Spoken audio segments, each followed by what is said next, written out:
basically, we're back again, discussing another Manchester United game. So, yeah, getting right into it. Well, they played Crystal Palace. It was an early U.S. hours game this morning, so we were up very early.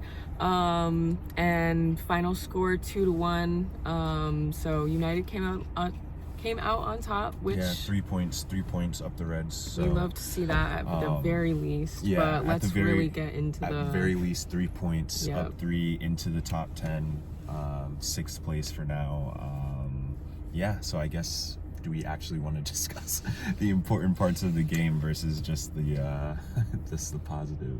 Well, maybe a couple of positive highlights just to get us started. And then, I mean, we know there were issues throughout the game, so we definitely want to get into that. For sure. Yeah, if you're not just looking at the score. Definitely. So let's start with maybe a couple positives. What would be your takeaways? Well, let's go for, I guess, like high-level highlights. You know, Joshua Zirkzee, great finish today. Like, that was a really, unbelievable moment of brilliance, which I called yesterday. Yeah, go ahead. No, his goal was crazy. His back was basically turned to the goal, and he turned around and kicked the ball towards the goal and hit it on the far side of the goal, right on the side net, and went in. It was beautiful. Yeah, it was a beautiful goal. So I'll put it in some footy terms for you. So he caught the ball on the bounce, volleyed it with the outside of his right foot, and bent the ball away from the keeper into the far post from pretty much parallel with the goal line. So it was pretty ridiculous. It went into the side netting. Just unbelievable finish. So we knew that it was going to come down to individual moments of brilliance. Is that what you were saying yesterday? That's kind of what I was insinuating yesterday, is that what we were going to need, because we know the tactics don't work. So Joshua Zirkzee gets the second start of his season, already looks warmed up, already looks back into it. And that was just an unbelievable finish. It was. Came from a set piece. And I will say, both goals coming off of set pieces this week really highlights that there has been some work done in the training ground on set pieces at the very least. So maybe the entire 7 days of preparation were spent on set pieces, and if so, hey, it worked out because it got us the win. 2 goals, 2 set pieces. It's hard to be upset about that. It's really difficult to. So you can't criticize that. The second set piece was also brilliant. Mason Mount got another goal. That was a great. I feel like they didn't even replay that. I know. Well, I feel like they showed it and then something else started happening, and then they didn't even replay the goal, or I missed it or something. But it was great. I remember seeing the goal, and it was really, really clean. Facts. It was a really good set piece. Another worked play, another off the training ground sort of play. Bruno took the touch. Mason Mount came, another assist for Bruno. He snuck that one in there, because obviously we know he plays the game now as far away from the goal as possible, which makes no sense. But no attacking for Bruno. But anyway, he snuck an assist in there, so we definitely do love that. But so we got the 2 goals, we got the 2 set piece goals, which is great. Prime Stoke City FC over here. We're doing at least that portion of the game properly, which is scoring the goals, getting the win. So I'm glad that happened, at least for us today. But I think it's time to talk about what I actually watched with my eyes during the entire match, because let's get into that. The football is so bad. It is so poor. What is Amorim working on during the week? Falling. What could he? Oh, drawing my gosh. Fouls. Yeah, maybe drawing fouls. Yeah, I just cannot comprehend it. The team just looks completely disjointed. 15 minutes into the game, Crystal Palace is finding lines, playing through us, pulling us out of positions, getting in behind our back 3. I mean, Crystal Palace, they played a game on Thursday. They were already tired. They didn't even have all of their starters on the field. They didn't. No. They brought on their they started their B team today, brought on starters late game to try and salvage the game. Crystal Palace saved their starters. It's just the fact that they played on Thursday and were able to show up today, and for the first 45 minutes of the game, for the entire first half, to be the better team, to play through United, to create more opportunities than United. It's just unacceptable. Yeah. And it is 100% down to the way Amorim is setting the team up. You cannot point at anything else, right? We have good players. There are good enough players at Manchester United right now to challenge for the title. So it isn't the players. They are literally being set up poorly, set up to their weaknesses. Imagine that. You're a manager and you set up your team to play to their weaknesses. Does that make any sense? Make any sense at all. It just literally does not make sense. No. We've got Bruno Fernandes. I say it week in, week out. Bruno Fernandes, one of the best attacking players in all of Europe, is playing defensive midfield, is playing build-up football instead of getting close to the goal. Yeah. Bruno Fernandes he's wearing handcuffs. And think about that. The manager knows what the player's best position is, and yet he is choosing week in and week out to play Bruno Fernandes in a position he is not good at. I know. We are literally witnessing what could be a legend of not only Manchester United, but a midfield legend of the Premier League in Bruno Fernandes. And we're watching him, literally his reputation essentially being tarnished by his own manager. It's insane. By another Portuguese. I know.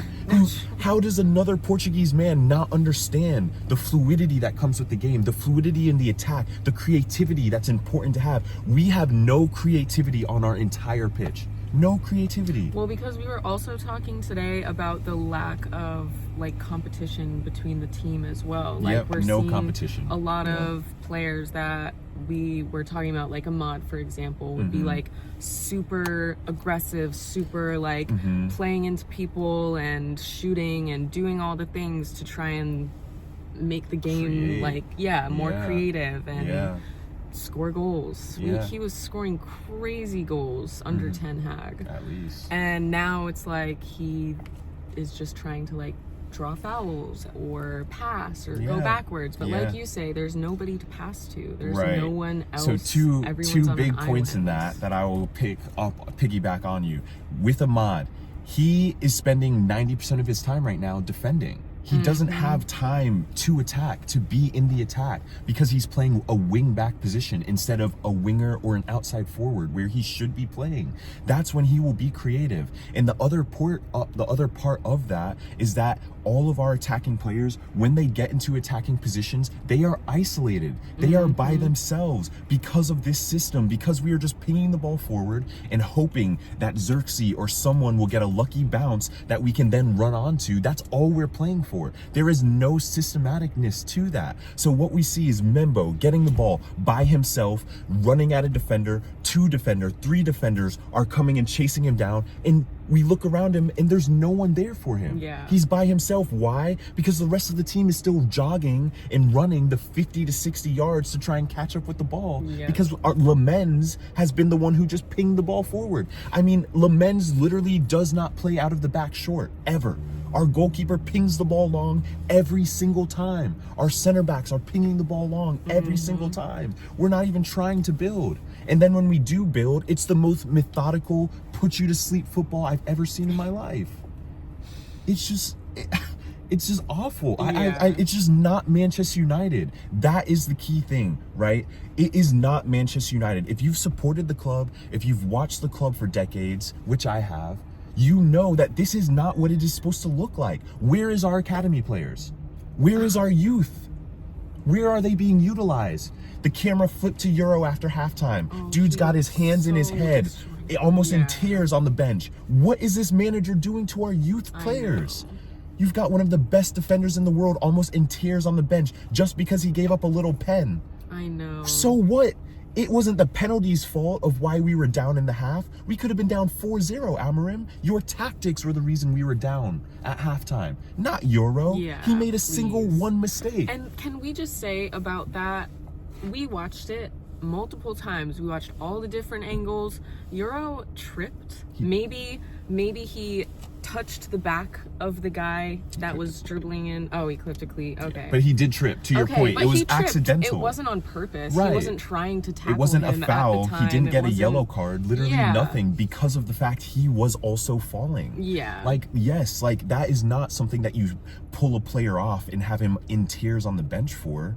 Like, what sort of player manager is this? Not to mention, he calls out Dorgu as well in the press before the game. Did he? Yes, talking about every time Dorgu touches the ball, you can feel the anxiety. What type of manager talks shit about his own players to the media? Again, and now I'm hashtag noticing about Amorim. It started with Rashford, now it's Mainu, then it was Xerxes, now it's Dorgu. I'm starting to notice something, Amorim. Why is it always the guys that look like me? I'm confused. All of the melanated players are his problem. That's a little bit concerning for me. And those are the ones he feels the most confident calling out in the press.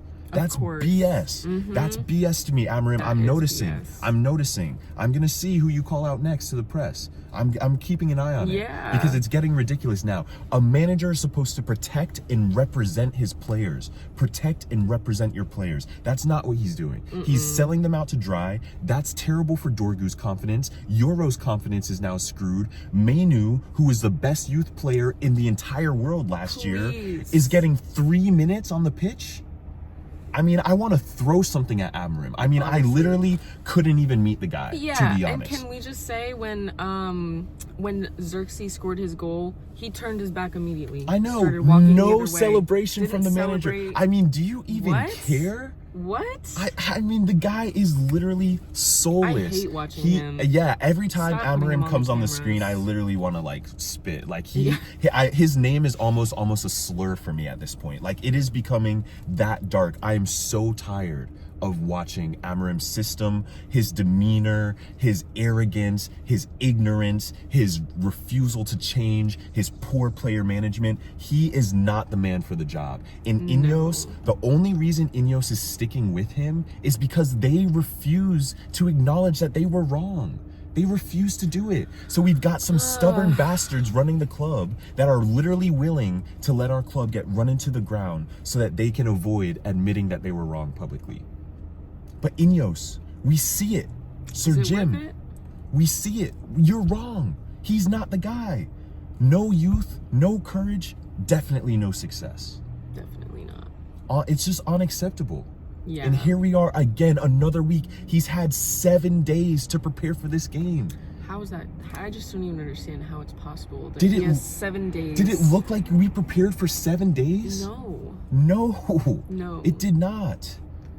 The football is so abysmal. I mean, it literally will put you to sleep. Well, right. It's not exciting to watch. Nope. It's not exciting to watch. We don't. It's just like, it's hard to tell what is where. Well, I guess you said the set pieces, so maybe they worked on that the whole time. Yes, they definitely worked on set pieces. Thank God. Okay. Diving.